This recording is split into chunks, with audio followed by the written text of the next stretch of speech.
first supplementary. Sir, I would like to thank the Government of India.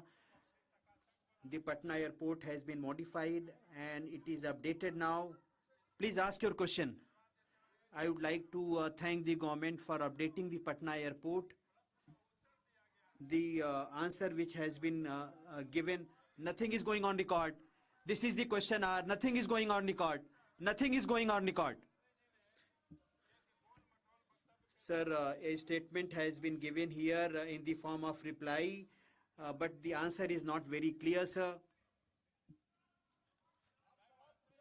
Please ask your question. Sir, I had asked two questions, sir. The first question was that the Patna airport is named as Jayaprakash International Airport, while there is no direct flight from there, and whether there is any plan of the government to start any international flight from the airport, from the Patna airport. I would like to know from the minister by when international airport is going to be started from there. That there is a requirement for running international operations from the Patna International Airport. And as such, sir, now the Patna airport is open to international operations because it is a customs notified airport. And they are open to fly to 5 SAARC countries and 10 ASEAN countries also under the open sky policy. But the issue is, sir, there is a fundamental problem with the Patna International Airport because of the shorter runway.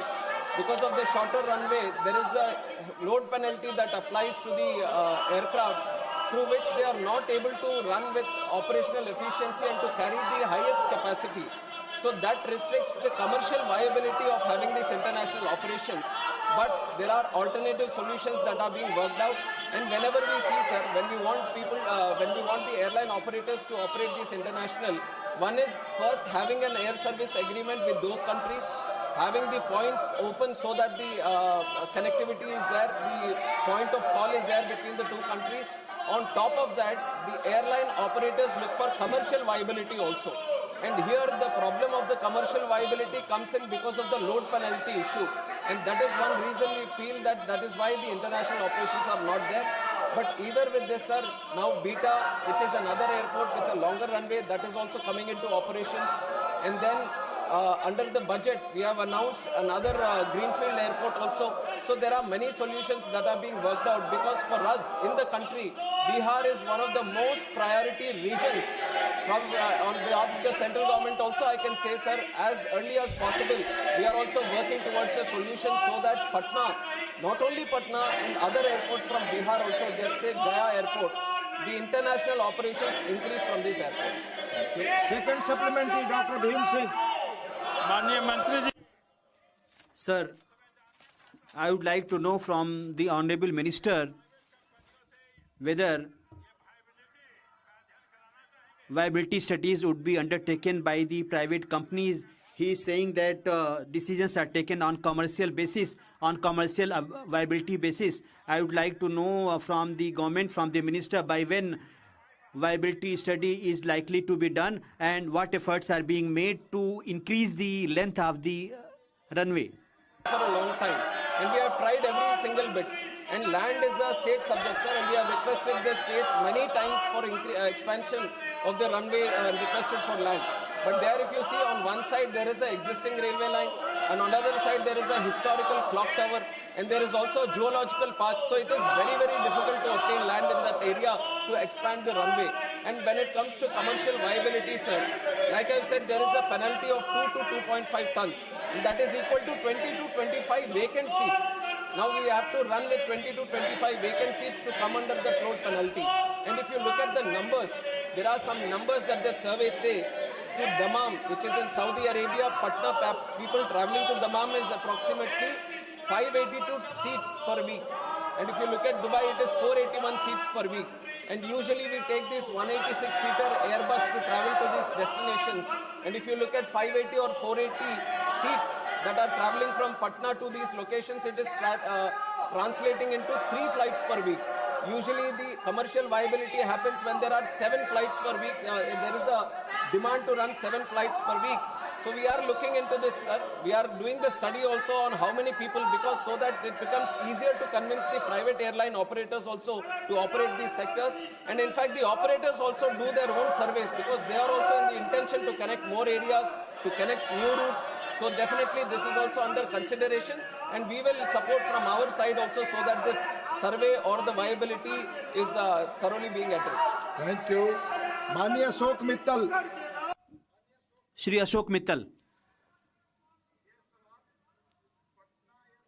The question relates to Patna Airport. Thank you, sir. Indigo flight, sir, C6E2482,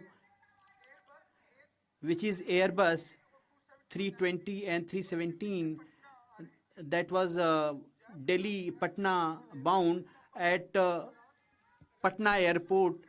At the time of landing, it overshoot the runway, and it happened in the night.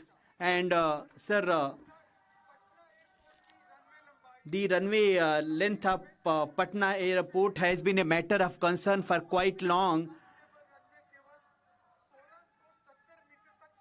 It is only 1,670 meter only. In adverse condition, it becomes very difficult, sir. For A320 and for 737, it is very risky. It is also risky for Boeing 787, and it is risky for Airbus as well, and it is unfeasible for Airbus 390. Airbus 390 needs 2,500 to 3,000 meter. What is your question? Sir, through you, sir, I would like to ask Civil Aviation Minister whether any feasibility report is being prepared by which we may know that by when Patna Airport can be made safe for big aircrafts.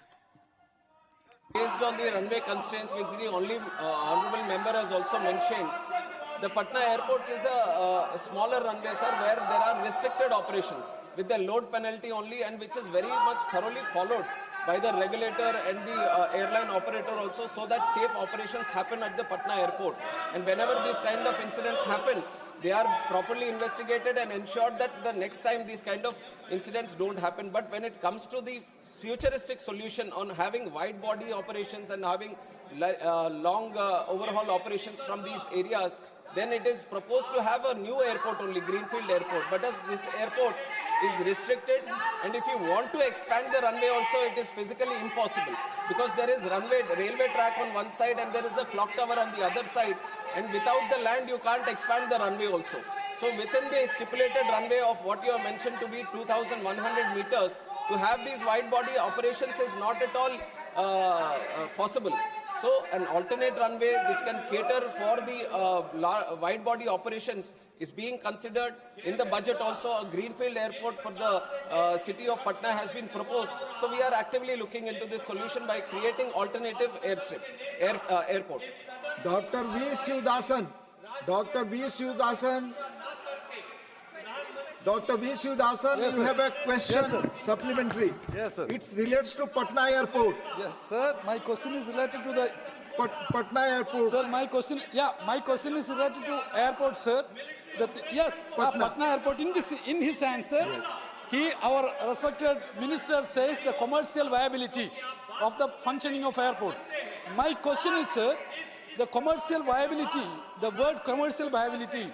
In my hometown, one airport is there, Kannur Airport. There we have requested the government, continuously request, not only from our party and the parties and the government of Kerala requested the point of call status, sir. But they are not ready to allow the point of call status. If the theory of commercial viability is there, then why they are not allowing the point of call status I to the request, Kannur Airport? I requested Sir, you, its it's a question very relates to serious Patna. issue, sir. If I am ministers, expecting the answer from the if minister honorable considers, he can reply. Favorable Please. answer I am Please, expecting please, from the please. Honorable member has been time and again requesting this point of call for Kannur Airport, sir.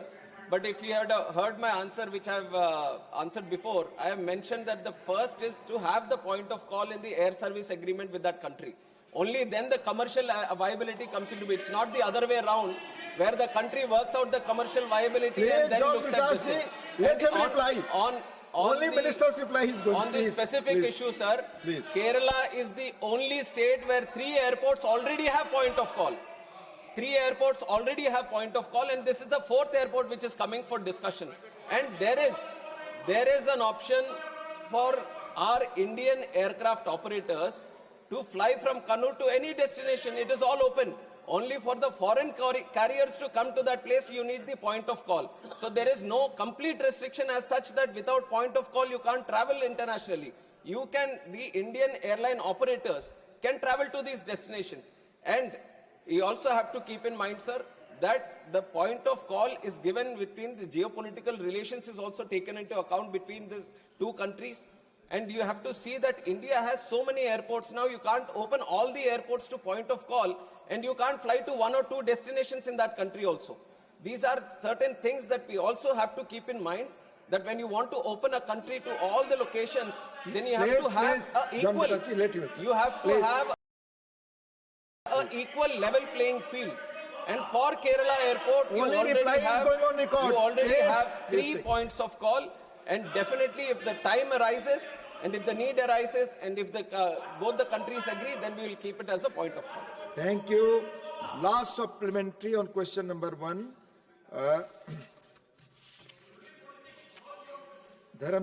माननीय धर्मशिला गुप्ता जी. धर्मशिला गुप्ता जी. आपका आभार. Thank you, sir. I am grateful to you, sir, for permitting me to ask the question. Surat and Ahmedabad in Gujarat, they are the main cities.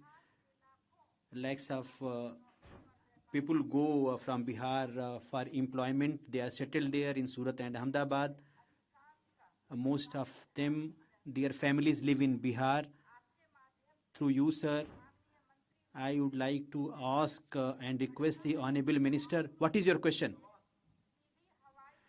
Sir, I demand that there should be a direct flight. There is only 1 flight, sir, and there is a need to increase this number to 2. This is your suggestion or question? Forward it to the airlines. Thank you. So now we move to question number 2. माननीय श्री अशोक राव शंकर राव चौहान. माननीय मंत्री जी. Will Minister, question number 2. First supplementary, माननीय Ashok Rao Shankar Rao Chauhan. First supplementary. Honorable Chairman, sir, the incident involving the London-bound Air India flight in Ahmedabad is extremely serious, and it is imperative to determine the exact causes of this incident to ensure passenger safety. What caused the fuel supply to the engines cut off is an issue which still remains unresolved. We all know that the Boeing 787 Dreamliner is an aircraft heavily reliant on electrical and electronic-based systems. This is the background of the entire issue. And one may recollect that on January 17, 2019, a Boeing Dreamliner operated by Japan's All Nippon Airways, flying from Tokyo, Haneda to Osaka, experienced an unexpected engine shutdown after landing, suspected to be caused by a software or computer glitch. In the light of this precedent, has any clarification been sought from Boeing, the engine manufacturer, GE Aerospace, Genex, and Honeywell, which provides avionics, propulsion systems, landing systems, cockpit and cabin electronics, and various components for this aircraft regarding the Ahmedabad incidents? And also, we understand that, that a number of airlines world over have grounded their Boeing 787 Dreamliner fleets after the Ahmedabad air crash. So I would like to know from the Honorable Minister that is this a malfunction in the aircraft's electrical system? Could the same issue that caused the electrical failure system also have led to the interruption of the fuel supply to the engines? So all these issues come to the fore. And going by the conversation which was recorded in the cockpit voice recorder, the fuel supplies to the engines was cut off. The recorded conversation indicates that neither the captain nor the co-pilot manually cut off the fuel switch. This raises a significant question. So we would like to know from the Honorable Minister that going by the preliminary report which has just been received, what is the cause of this shutdown of both the engines? Was it electrical failure or electronic failure? Or what are the preliminary findings which would lead us to know the exact causes of these incidents? Thank you. Chairman, sir, the honourable member has asked a very serious and very comprehensive question regarding the incident that has happened in Ahmedabad. Sir, I would like to start by answering that the investigation process, which is according to the international protocol, the norms which were set by International Civil Aviation Organization, where the state of operation should have their investigation body, and we have our own investigation body, which is the Aircraft Accident Investigation Bureau, which got into the investigation process right after the incident with the subject experts into the site, and they have started their process according to the international protocol, and they have involved subject matter experts, all the international necessary people who are supposed to be participating in the investigation, and they have gone through the first set of investigation process, and they have given us the preliminary report. And if you look at the preliminary report, sir, AIB, as for the first time, so whenever these incidents happen, and if the black box gets damaged, black box is the flight data recorder, which has all the necessary information which gets recorded. And whenever there is a slight damage that happens, it was always, it came to that point, sir, where we were sending the black box outside to the original equipment manufacturer and getting it decoded from that state of manufacture only. And it was for the first time that as a country, India took a stand that the black box which was achieved, even if it was damaged, that the whole decoding process is going to happen in the country, and we have successfully done it in the country also. The AIB has been successful in decoding the entire data which was available, even if the black was from the outer side, if it was looking damaged also. And once the AIB has achieved decoded the data, which was achieved from two different things. One was the flight data recorder, which has the data numbers, and also the cockpit voice recorder, which has the audio, this thing. So all these things, taking out the facts, the investigation process runs on three principles, which is to find out what happened, how it happened, and why it happened. And preliminary report, it is called the preliminary report because it can't address all the things and all the questions that we have right now. And what we have done, what the AIB has done, in fact, through the preliminary report is to kind of address what happened. Based on the facts it found out in the CVR, based on the facts it found out from the FDR, and only the facts that it was able to determine were mentioned in the preliminary report, and to come out with the suggestions or to come out with the exact cause of what happened, and to come out with the further future action on, it can be the Boeing 787 or the series or the fuel switches and many things which have come under question, or the avionics which you have also mentioned in your question. To have a definitive answer and a definitive future correction measures, we have to look at the final report, sir. And I can say this to the House and through you to the people of this country also, that the AIB has a very definitive, thorough, rule-based process. They are very transparently looking into the process right now, and they are totally unbiased. This also I can say that the AIB is totally unbiased and looking into the facts. Now, there can be many questions also. I have seen multiple articles myself. I have seen multiple articles not only by the Indian media, but also the Western media trying to promote their own narrative, their own viewpoint, their own kind of consideration. But I have to tell you that the way we are seeing the investigation is through the facts. We want to stand by the truth, not what is happening with the pilots, or not what is happening with the Boeing, or not what is happening with the Air India or any other stakeholder which is this. We want to stand by the truth. We want to find out what exactly happened, and that is only going to be coming out once the final report has been placed. So we have to respect the process of investigation, and once that process of investigation has happened, then we can talk about what happened and how it happened, and then the corrective measures. If we talk about the other incidents that would have happened before, let it be the Air Nippon, Japanese Airways, or any other airways for that fact, every time any incident happens in any country, then the same process is followed, where the investigation body gets into the process of investigation, and once the thorough investigation is done and the final report is placed, only then the corrective measures to all these countries and all these airline operators and all the regulators is sent so that the corrective action is being done. And this has happened in the previous incidences also. Wherever there was any incident happened, whenever there was a mandatory suggestive correction measures that were supposed to be done through the international protocol, it is mandatory for every state regulator to follow these and every airline operator to follow these. And we have thoroughly, without any negligence, we have thoroughly followed all the corrective and suggestive measures from the ICAO international protocol. Thank you. Second supplementary. Chairman, sir, as we are all aware that the DGCA is the cornerstone of aviation safety in our country. But as we know, that in spite of these serious incidents which have taken place in our country at this Ahmedabad incidents or the earlier whatever accidents have taken place, the DGCA is functioning at 50% of its sanctioned strength, technical strength. It's a very serious issue. I'd like to know from the Honorable Minister whether the government acknowledges this acute shortage in technical personnel within the DGCA, and what urgent and time-bound steps are being taken to fill these critical vacancies so that the regulator is fully equipped to safeguard the lives of lakhs of passengers who rely on air travel every day.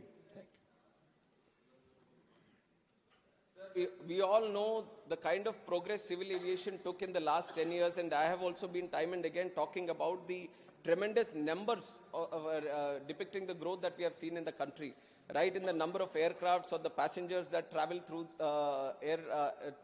who prefer air travel, or the number of airports. Everything has almost doubled in the last 10 years, or more than doubled in the last 10 years, sir. Even after we see that the COVID, which was a major road break for civil aviation, we have crossed the pre-COVID numbers, and we are seeing a tremendous growth in civil aviation network. And this is why we from the ministry also recommended that we need to create more posts in this DGCA, so that the surveillance or the safety or the security of civil aviation is very much intact with the tremendous robust growth that we are seeing. And this post that we are seeing which are vacant, which has come to discussion, is the posts which have been created in last year and over the period of last 2 to 3 years. And we have to understand that creation of posts and recruitment of posts is a continuous process. And there is UPSC which is also involved. And we from the ministry are in continuous discussion. And last year itself, we have recruited 103 posts, which in the history of DGCA was the highest number of posts which was recruited. And this year we have planned to recruit 190, where UPSC also has come forward. And by October, end of October, we are going to recruit 190 posts for this DGCA. And the other thing, which is more practical, that I want to tell the House, is that these are very niche and technical posts. It's not like we have a huge pool. This is a limited pool of subject matter experts, let it be the engineers or the pilots or medical experts, aviation-related experts. This is a very specific pool of people that we are trying to pick up from.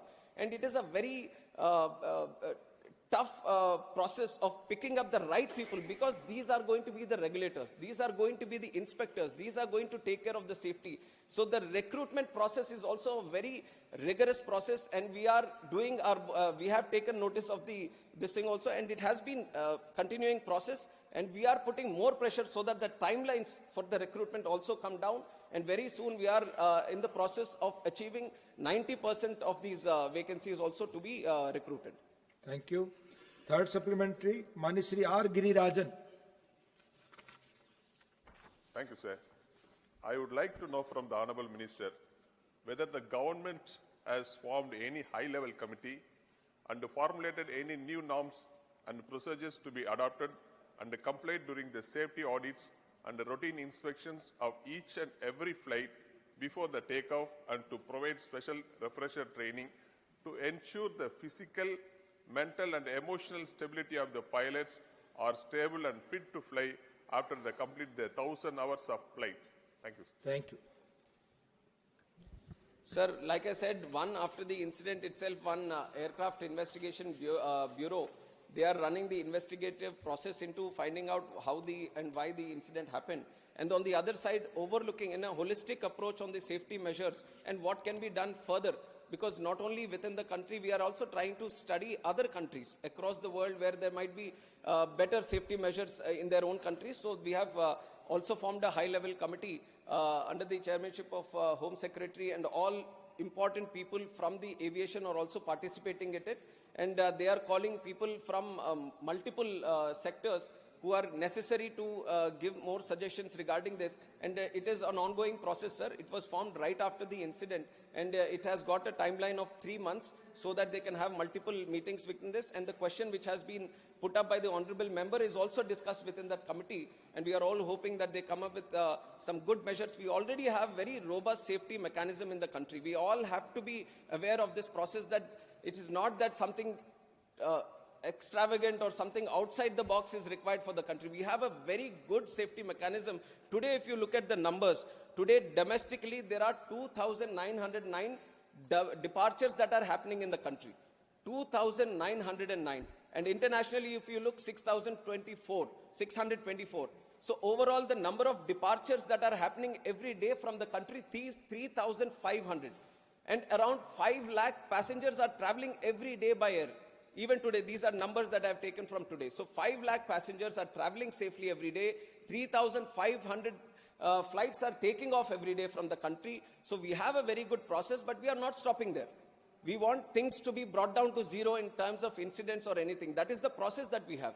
That is the integrity that we have, and that is the target that we have. So we are being more open now to the suggestions that are coming into our side, and we are looking at the international process also. And some of the countries where they feel, because ICAO, which is the International Civil Aviation Organization, always has a third eye on all the countries which are running operations, which are having these civil aviation networks, because civil aviation is not a thing where it is just within the country.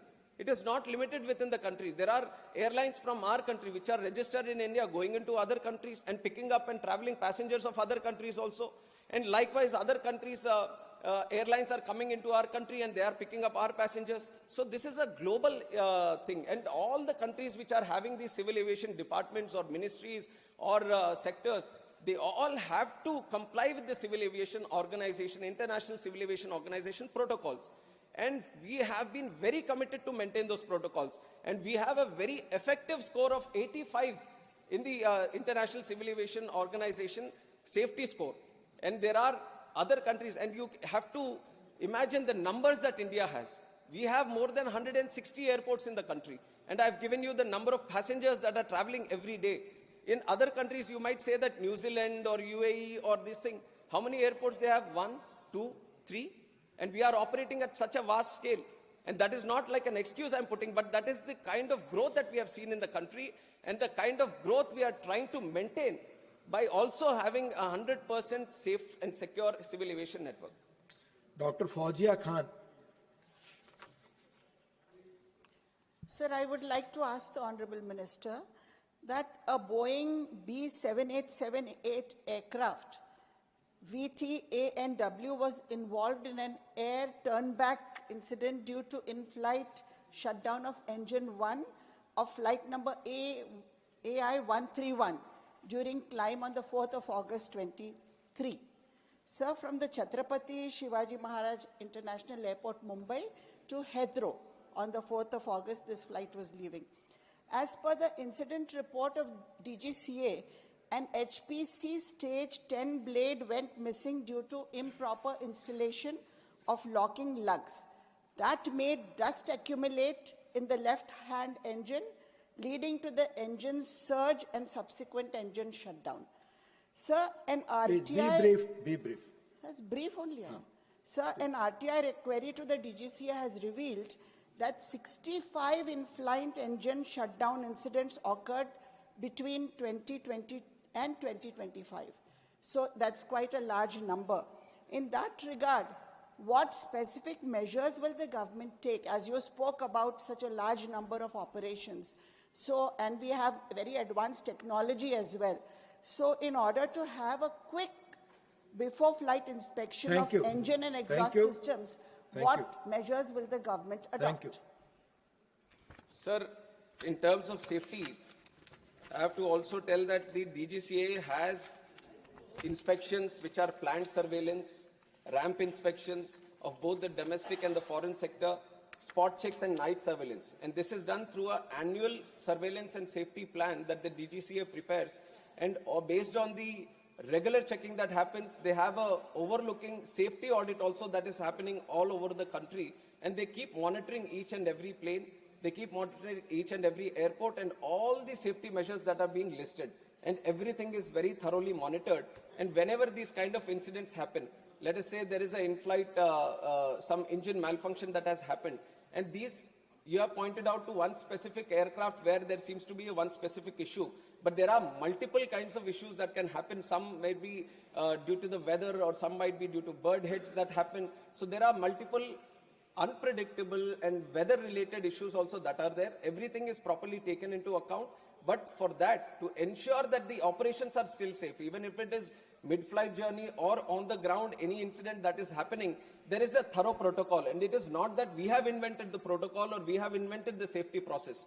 There is a process that the original equipment manufacturer, suppose the Boeing is making the plane, Boeing itself has to list out what all safety measures that has to be done.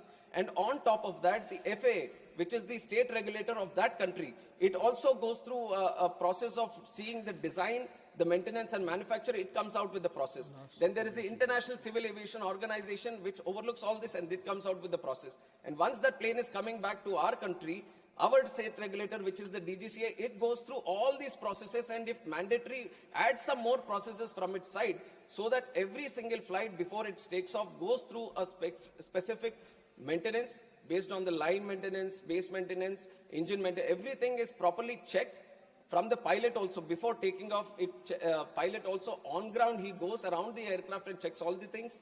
Aircraft maintenance engineer also does another checking. After robust checking and properly jotting down what is happening with the aircraft, only then looking at the rules and procedures, if the aircraft is good for taking off at the time, only then it is supposed to be taken off.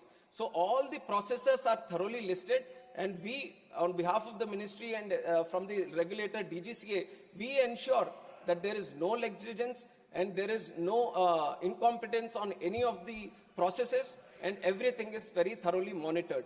And if anything occurs also, and if there is anything which occurs due to negligence, then we take serious action on both the operator and any necessary person, and we impose penalties, suspensions. All the process of enforcement is also duly listed. Thank you. Last supplementary on this question. Mani Satnam Singh Sandhu. So my question is about the people who were unlucky, who were unfortunate and who got killed in the accident. Those who got killed, nothing can be compensated for that, but something can be done for the families who were there, next of kin. Compensation has been announced for next of kin, but medical students were also killed. Medical college students, they were having meals in their hostel. My question is about them, whether compensation has been provided, whether their families who are also in trauma, any psychological help is being attempted. Thank you. Sir, first of all, I'd like to, through this house, also offer my condolences to the families of both the passengers of who were traveling in the plane, the crew and the passengers, and also the students, the families of both the students also.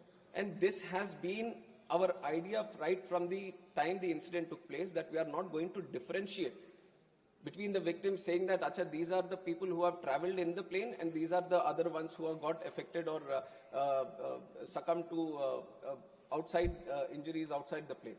And all the support that is being extended to the victims of the families inside the plane, the same assistance is being extended to all the families of the people, students who have died outside also, sir. And the compensation also equally, they have also been taken into account, and they are being provided the compensation and the necessary support for the future also.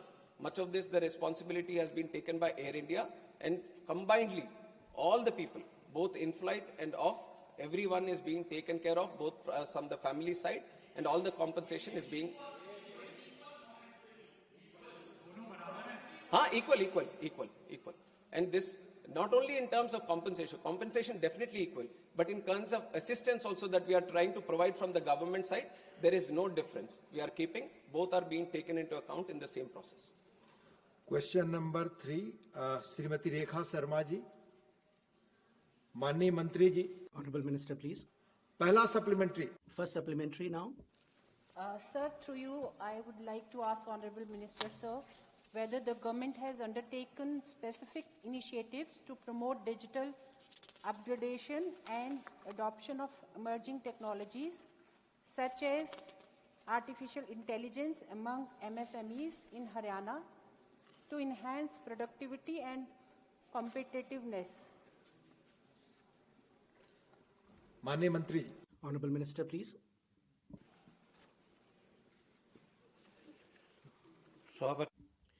Honorable Deputy Chairman, sir. Basically, sir, as far as Haryana is concerned, we have done things there. AI integration and leveraging, we have been working for, and in many ways we have facilitated it also. India AI mission also is there, under which we do it in 7 parts. We do it, and India AI capacity and details are there. What is to be done, time it will take. India AI foundation models is the second. Under that also we have issues. Then AI POS. Fourth is AI application development work initiatives. And fifth is India IA future skills. And sixth is India IA startup financing. And seventh is safe and trusted IC. So under these programs, we are doing things for development of technology in Haryana. Whatever in this regard needs to be done, we are at it. And not only that, we have gone ahead. So many other things are there. Department of Technology and in communications, we have used things. Telecommunications is a partner there. And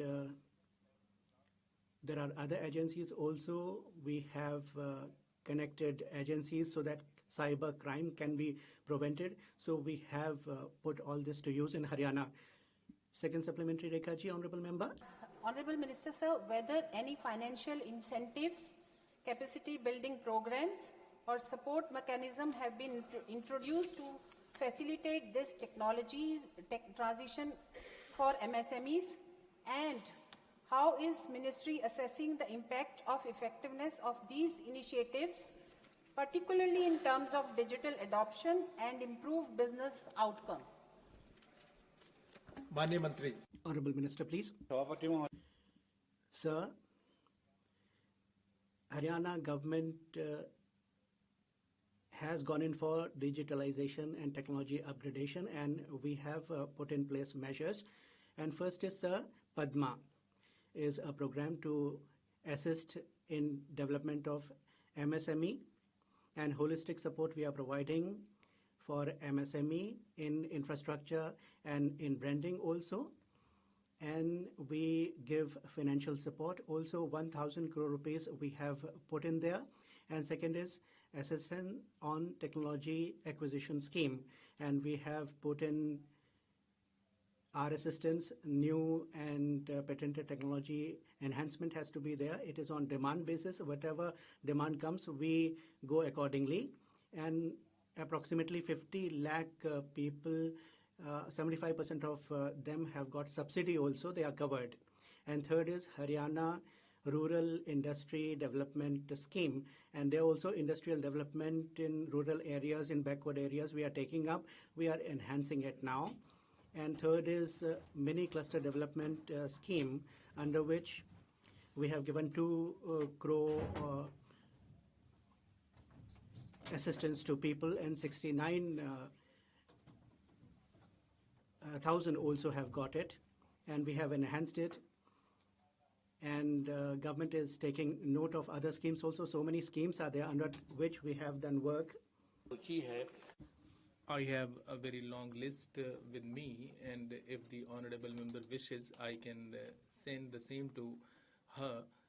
And there are various other initiatives like Uddam portal, and then we have MSME Samadhan, MSME Sambandh is also there, and MSME ODR is there, and through these schemes we facilitate them. And under these schemes, funds have also been earmarked. Honorable Mahua Maji ji. Thank you, Deputy Chairman, sir. Sir, my question relates to Jharkhand. In Jharkhand, human trafficking was at very high some years ago, and the current government is rescuing the women who are the victim of human trafficking, and for them various schemes have also been launched. The World Bank has also appreciated the Johar scheme. Sir, I would like to know from the Honorable Minister that in order to promote Jharkhand, what kind of AI initiatives are being taken by MSME ministry? So the question especially relates to Haryana. Therefore, I have all the information pertaining to Haryana, and with regard to Haryana, I can give you all the details that in all the technical institutions we have special provision for women, and similarly, if the question relates to Jharkhand, I can give the information to her also. You please inform the honorable member. Question number 3. Question number 3 here, sir. Sir, must be Please. question number. It's 3rd. I can show you. Please. Just if somebody. Please take it. Mania Kiran Chaudhary. I would like to ask the Honourable Minister that has the government collaborated with any institutions or industrial bodies in Haryana such as NIFTM Kundli or MSME-D Karnal to facilitate digital skill training for small enterprises, and also if there is any plan to set up a dedicated technology facilitation center or center of excellence for digital MSMEs in Haryana. Thank you.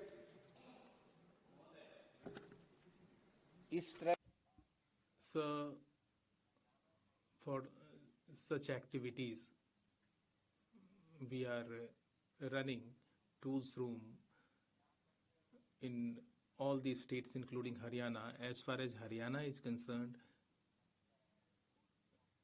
we have given tools room and technology center, and I have the detail of the same. We have an institute of tools room in Aurangabad, then we have Institute of Design and Engineering. Similarly, we have an institute in Bhubaneswar. We have Indo-Danish tool room in DTR Jamshedpur. Similarly, we have set up various centers for promotion of this technology, and as regards common facilitation center, we have provided such facilities at 5 places, and if the location of the project has been given, let me tell you that we have a footwear institute in Bahadurpur. Then this has been given since 3rd December 2012, and the project cost is about 15,908 crore rupees, and the grant by Government of India is about 916 crore.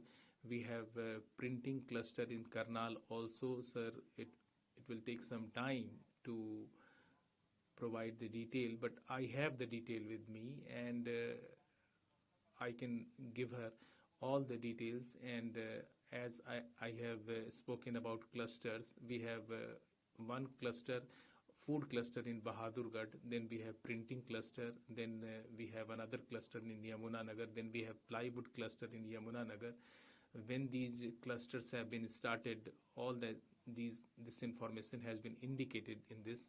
And as far as the State Technology Center of Haryana is concerned, I have already informed the House that we have taken initiatives for setting up a technology cluster in Rohtak, and very soon we would be able to complete that.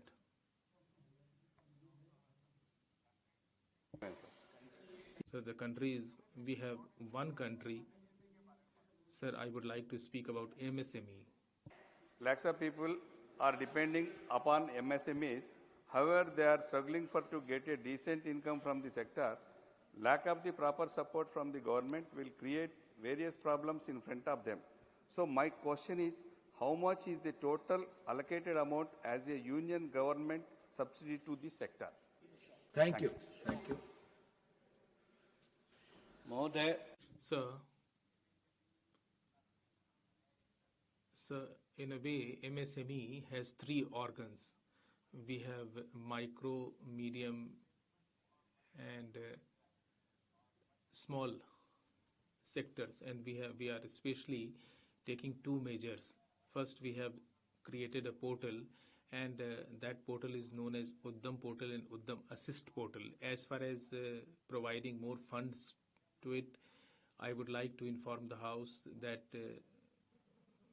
we have given employment to about 28 crore people. Therefore, I would like to say that with regard to the Prime Minister, it is often said that the Honorable Prime Minister only makes promises. I would like to inform the House through you, sir, that today we have provided employment to about 34 crore people through MSME, and that is not a minor achievement. And as far as the funds provided by the center is concerned, sir, we provide funds to small industries through PM Vishwakarma scheme, and the people who are indulging in minor industries, they have been provided support through PM Vishwakarma, and we have also provided funds under that scheme. There is no shortage of fund, and it is not possible to provide all the details here in this House, and if it is possible, I can send the details to the Honorable Member later on.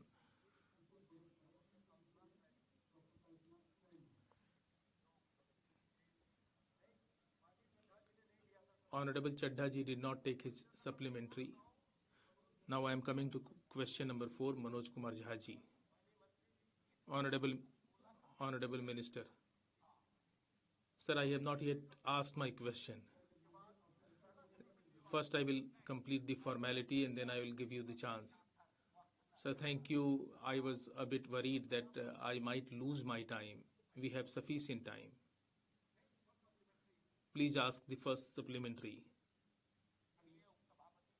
Honorable Deputy Chairman, sir, through you, I would like to know from the Honorable Minister. I was today seeing that all the honorable members, they have expressed their concern on this issue, and that is a concern voiced by the entire country.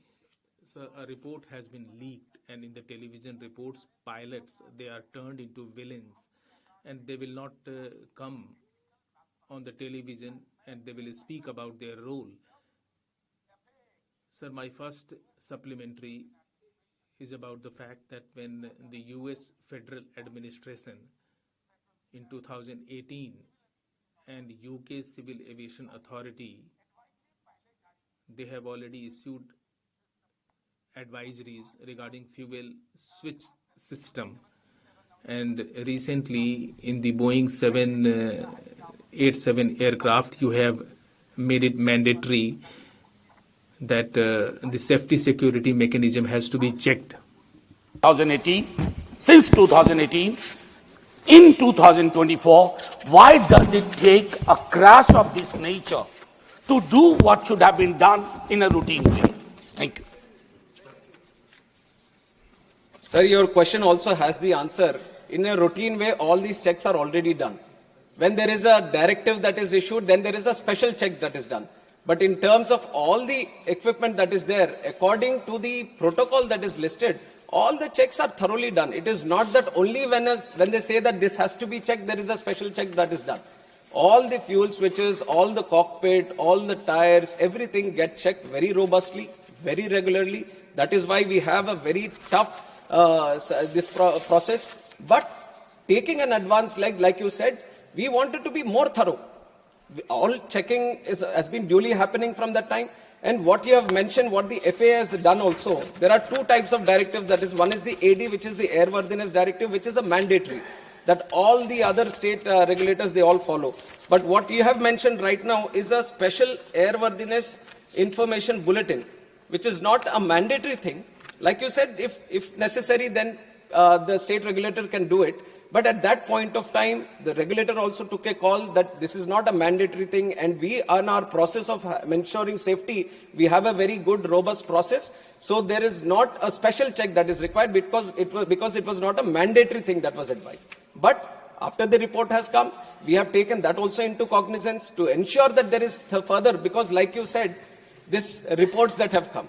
But I can show you 150 reports where every possible angle that the report can be, everything is already listed. Koi bhi agar report aa jata to. If there is any report, you could always have told. Right from the Western media to everyone, so that you can't just point out to one, say that this has been leaked. Because all the reports, I have 10 different angles which are written, which are now not coming out, not being discussed, because they are not touching this topic. But had it touched another topic, another report would have come, ki isne already ye likha hai. So this has been right, because of the interest that has been there. This has been going on right from day one itself, multiple theories, multiple angles, multiple stories. That is why I have once again, it's an appeal made by the AIB, through myself also, I'll make it again to the House, and through you to the larger section of the country also, is to maintain patience until the final report comes out. And we want the truth to be coming out, and we have to give that much space for our AIB also to work. And that is what I request. Second supplementary, Mani Jhaji. Thank you, Deputy Chairman, sir. When I said that you already had these reports and advisories with you, and he told me that my question itself has the answer, and an unfortunate irony, not a plain statement. Having said that, thoda background. Sir, I was going into a background. All of you, my friends here, that the duopoly, this Airbus, Boeing, we are aware at the global scale. Let's not get into that. What is important? The in-house mechanism, nearly 50% of sanctioned posts in DGCA are vacant. Doesn't it affect DGCA's capacity? Particularly, I repeat, particularly when during the search, during the investigation, many newspapers reported this, that why such anomalies, aisi visangatiyan. These anomalies only come out when we have a tragic accident, and only then we spring into action. Been created because it was a request from the ministry. Now with the growth that we have seen in civil aviation, we wanted more people within the DGCA. And these posts have been posts have been created in the last 2 years only. And the process, right, it's not that when you say that why are they vacant, it is not that we have stopped from recruiting. Right from the day they were created, we have started the process. It is a continuous process. It has to go through various cycles of recruitment also. And the only thing that I wanted to mention, so that everyone knows a little bit about what is happening in this recruitment, is that this is a very specific pool of people that we are trying to recruit.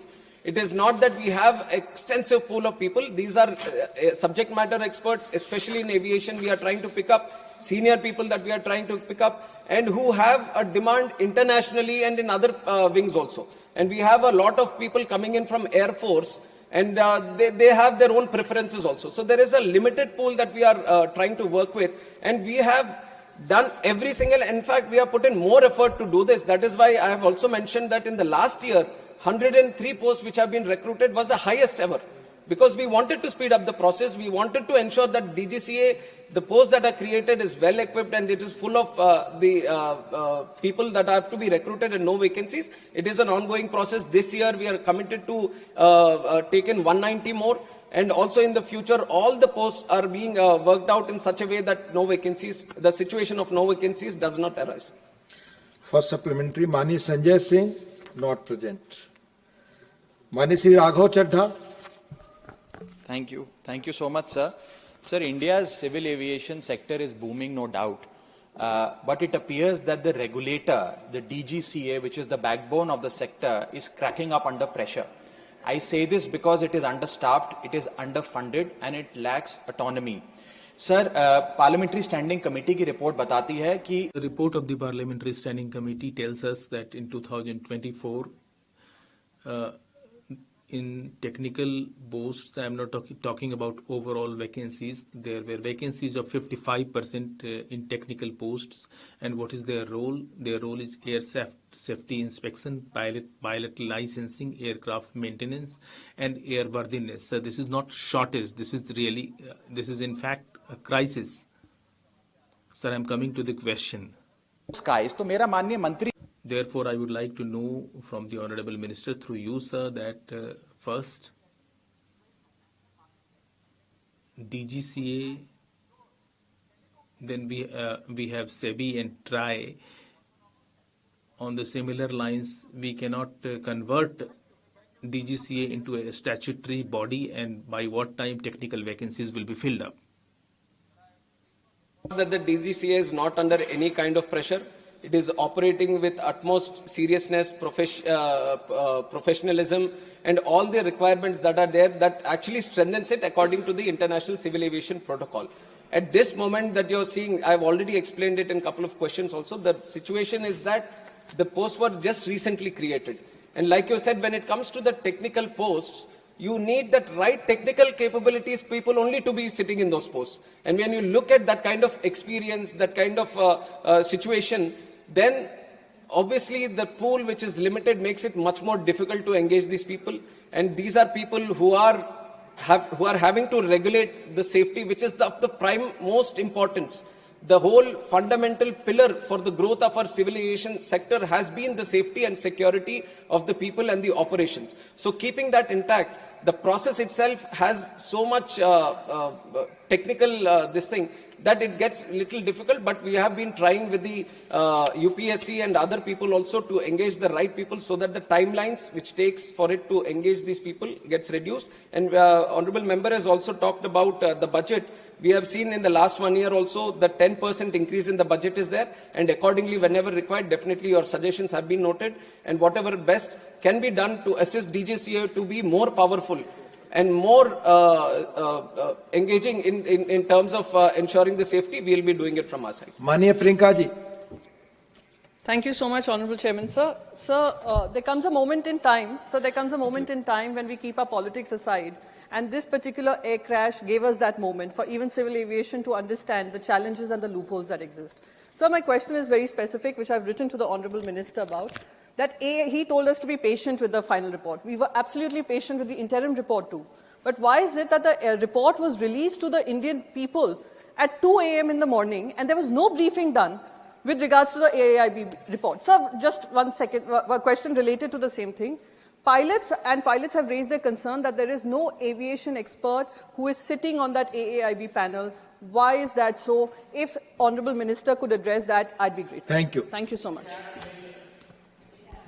Sir, I'll address the second part first, where it says that no aviation experts have been there.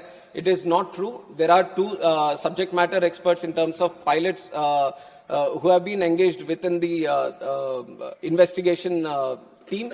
And likewise, other engineers and all from the industry also have been engaged. And the International Civil Aviation Organization observer also from the UN, where a lot of articles were there that he was rejected and all. So baseless articles have come up at the time, but everyone who was supposed to be in the investigation team, they have all been there. In fact, pilots have also been there. So that addresses the second part. And also regarding the report releasing, it was entirely up to the AIB. It was up to the AIB to finish the report and to release the report. And it's not that when they finished, then they uploaded it. It is according to their this thing. I don't think there was very specific reason of why it has been released in the night or in the morning. It was the report which was supposed to be released, and it was released at that time. Dr. John Brittas. Specific shortage of time. So after the Kozhikode air crash, the Aircraft Accident Investigation Bureau, AIB, has set up a flight data recorder and cockpit voice recorder lab, incurring a cost of 879 lakhs. Is it a fact that the investigation, even after that, the investigation is being conducted by AIB lab, or has the Indian government sought any assistance from a foreign country? Thank you, Manya Mantri. Sir, I have mentioned in the answer of the first question that this is the first time the FDR, the CVR has been decoded in the country, and how we have done it and why we are saying that we have done it is exactly because we have started the lab which could be able to do it here in India itself. And the matter, the money which was there has been put in to establish this lab. It's now, and because of the lab itself, we were able to do it in the country. The House stands in-house, the House stands adjourned to meet at 2 p.m.